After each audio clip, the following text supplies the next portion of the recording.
Kata Utsmani diambil dari pendiri pertama dinasti ini, yakni Utsman bin Ertugrul bin Sulaiman Shah.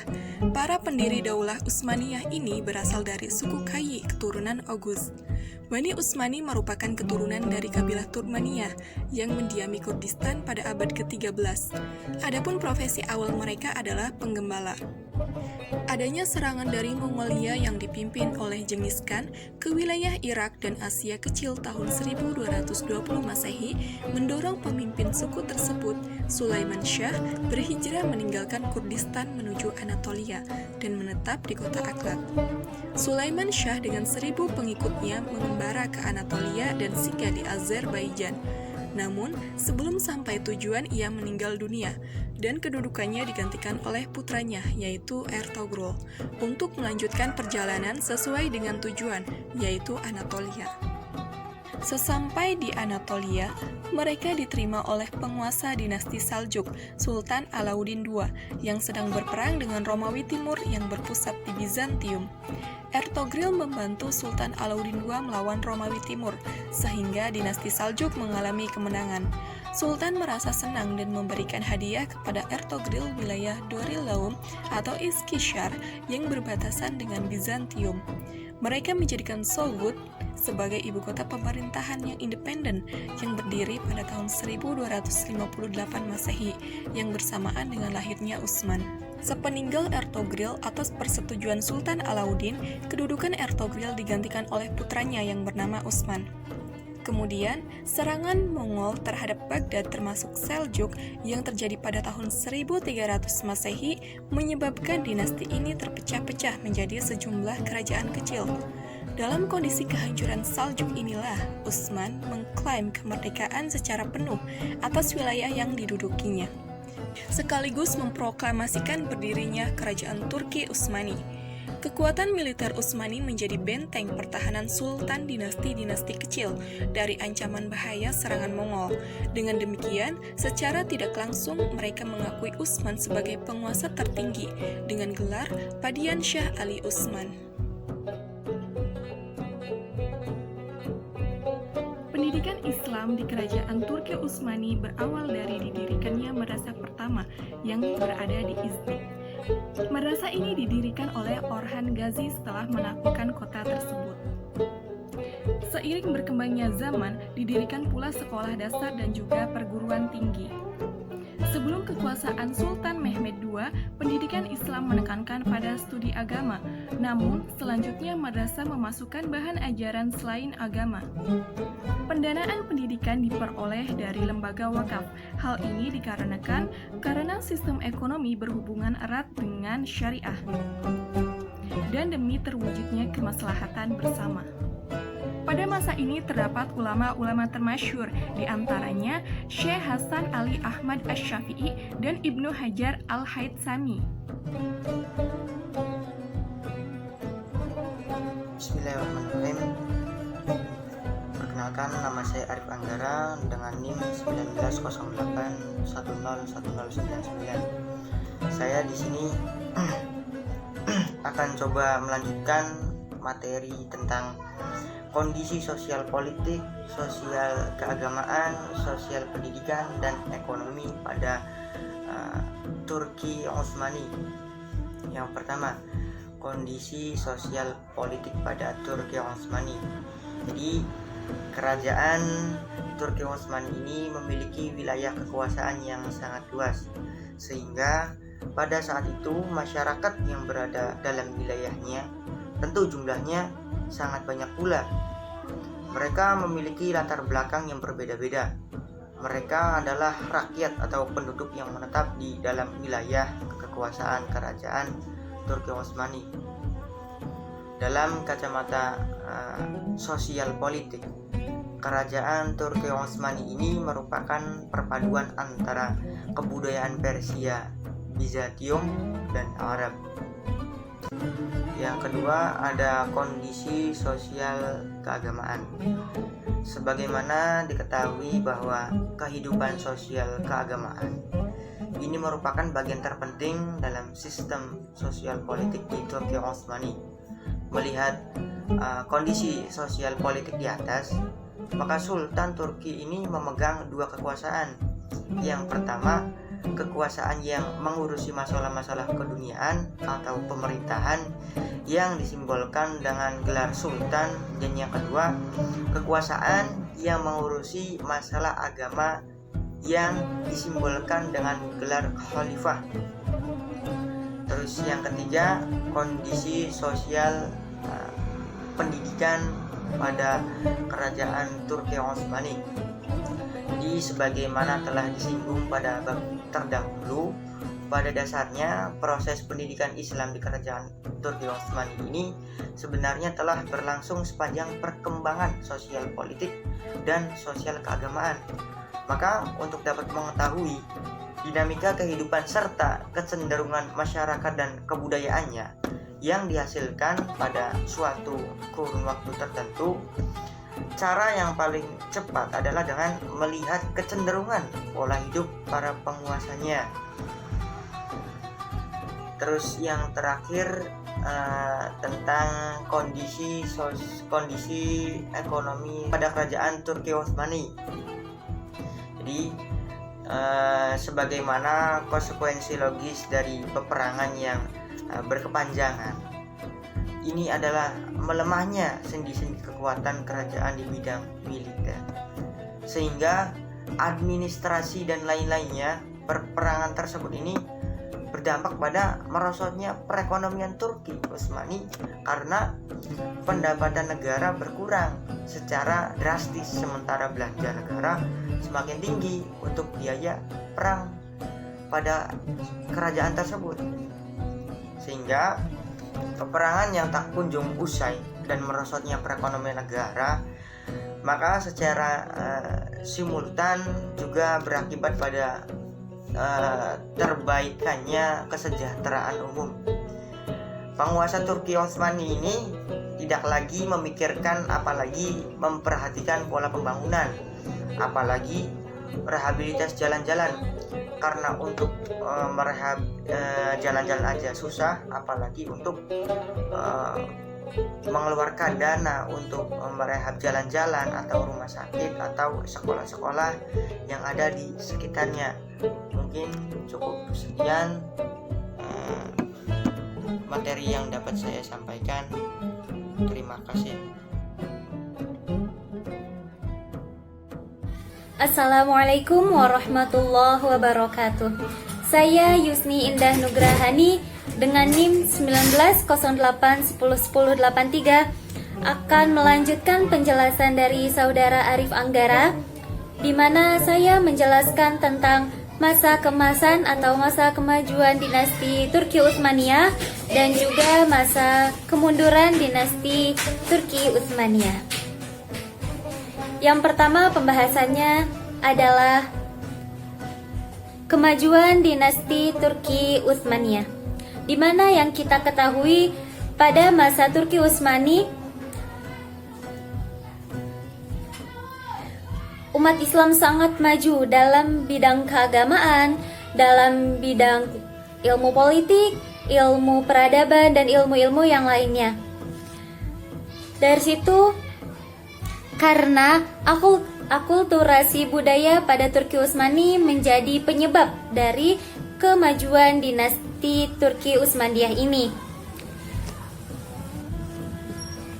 di mana banyak sekali dari keseluruhan kebudayaan Turki itu berbeda-beda dan banyak sekali datang dari Persia, Asia Barat. Lalu lahirlah corak-corak artistik atau pola-pola indah serta ide-ide politik yang mengangkat keagungan para raja tersebut. Di dalam kemajuan-kemajuan tersebut pada Daulah Turki Utsmani dapat dipetakan menjadi beberapa hal yang saya sebutkan. Yang pertama, pengelolaan dalam bidang pemerintahan dan organisasi militer. Pada zaman itu, dalam pemerintahan itu sangat kuat dan juga agresi militernya itu sangat kuat. Maka tidak diherankan lagi pada masa dinasti Turki Utsmaniyah menjadi sangat maju dengan pesat dalam bidang kemiliteran dan kepemimpinannya. Yang kedua dalam bidang perekonomian, di mana pada masa dinasti Turki Utsmani perekonomian itu di sana sangat mendongkrak sekali, di mana daerah-daerah yang telah ditaklukkan menjadi sumber perekonomian kerajaan Turki Utsmani. Hal itu disebabkan tercapainya keberhasilan dalam bidang ekonominya. Mereka mendapatkannya itu dari rampasan perang, jizya, dan pajak. Yang selanjutnya itu ada kemajuan dalam bidang ilmu dan kebudayaannya, di mana banyak sekali kita temukan karya-karya puisi-puisi dari Turki. Nah, pas awalnya itu dari masa Turki Utsmani tersebut. Lalu dari situ muncullah tokoh-tokoh penting dalam bidang kebudayaan. Seperti pada abad ke-16, 18, 17, aliran yang didirikan oleh Baki dan Fauzzuli pada abad ke-17. Menekankan tradisi yang berbeda didasarkan pengaruh Persia dan terutama Turki. Maka dari situ terciptalah puisi-puisi yang indah, karya-karya seni yang indah, karya-karya singkat dan etika yang sangat indah banyak sekali ditemukan dari Turki Utsmani tersebut. Nah, hal ini bisa dilihat dari masa kepemimpinan Sultan Muhammad Al-Fatih. Siapa sih yang tidak kenal dengan beliau? Beliaulah pendongkrak yang memajukan Turki, yang mengemaskan masa kejayaan Turki. Nah, pada masa Sultan Muhammad Al-Fatih ini disusunlah buku Qanun Utsmani oleh kerajaan. Tak hanya bidang yang sebelumnya saya sebutkan, di dalamnya juga kebudayaan dalam bidang arsitektur, khususnya pada masa Sultan Sulaiman Al-Qanuni. Dia menyempurnakan dalam memperindah ibu kota serta kota-kota lainnya dengan mendirikan masjid, sekolah, rumah sakit, istana, jembatan terowongan, jalur kereta, dan pemandian umum. Nah, itulah yang dapat saya sampaikan dari masa keemasan atau masa kejayaan pada dinasti Turki Utsmani. Lalu selanjutnya kita membahas dari pembahasan yang terakhir, yaitu tentang kemunduran dinasti Turki Utsmaniyah. Setelah beberapa saat kerajaan Turki Utsmani memberikan sumbangsih sejarah yang cukup gemilang bagi umat Islam,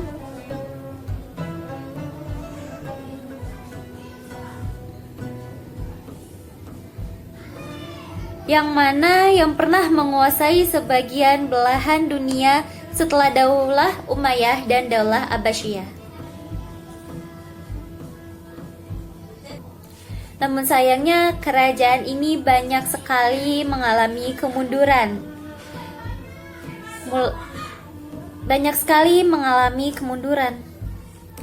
Baik dalam hal budaya, ekonomi, maupun dari segi agresi kemiliterannya. Mulainya kemunduran Turki Utsmani tersebut itu mulai tampak setelah meninggalnya Sultan Sulaiman Al-Qanuni pada tahun 974 Hijriah atau 1566 Masehi. Pasti kita juga bertanya-tanya, kenapa sih Turki Utsmani bisa runtuh padahal cukup terkenal kerajaannya. Nah, inilah hal-hal yang mendasari kemunduran dari kerajaan Turki Utsmani. Yang pertama itu wilayah kekuasaannya sangat luas, yang pada akhirnya administrasi dalam kerajaan itu sangat rumit dan kompleks. Sementara pihak lain banyak sekali yang berambisi untuk mengambil alih kepemimpinan Turki Utsmani. Lalu yang kedua, Yang kedua adalah heterogenitas penduduknya. Sebagai kerajaan besar, Turki Utsmani menguasai wilayah yang kecil dan cukup luas mencakup Asia Kecil, Armenia, Irak, Syria, Hijaz, Yaman. Di Asia, Mesir, Libya, Tunis, dan Aljazair. Di Afrika ada Bulgaria, Yunani, Yugoslavia, Albania, dan negara-negara kecil yang cukup luas cangkupannya. Lalu selanjutnya ada melemahnya di dalam pemerintahan. Setelah wafatnya Sultan Sulaiman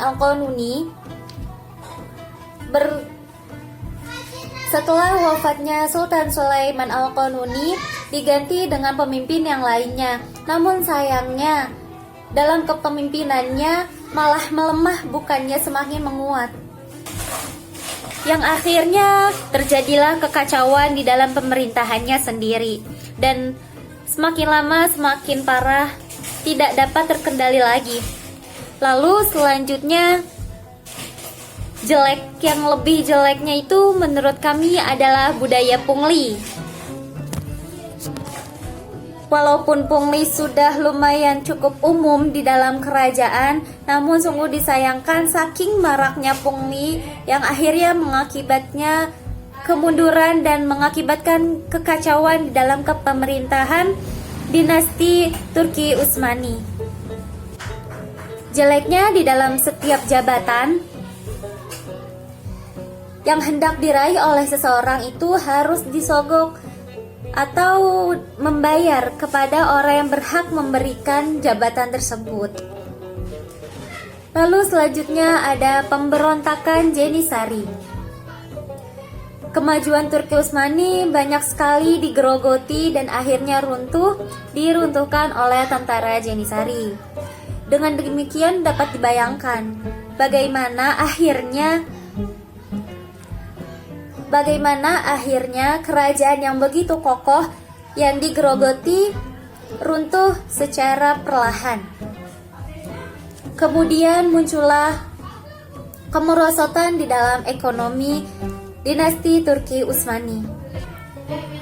Lalu ada lagi setelah itu disusul adanya kekurangan ilmu dan teknologi di dalam kerajaan Turki Utsmani, yang mana akhirnya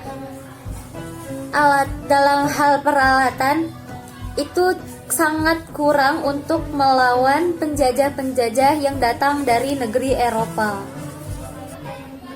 Dan pada akhirnya, tepatnya pada tahun 1923 Masehi, runtuhlah kerajaan Turki Utsmani, yang mana kerajaan tersebut telah menguasai kebudayaan besar Persia, Eropa, Arab. Setelah dinasti Turki Utsmani runtuh, maka digantikan kekhalifahan tersebut dengan negara republik. Meskipun demikian, nama Turki masih disematkan di dalam negara Turki tersebut, walaupun sudah tidak menggunakan dinasti atau kekhalifahan. Cukup sekian yang dapat saya dan dua rekan saya sampaikan. Mohon maaf jika terjadi kesalahan. Wallahul muwaffiq ila aqwamit thoriq. Assalamualaikum warahmatullahi wabarakatuh.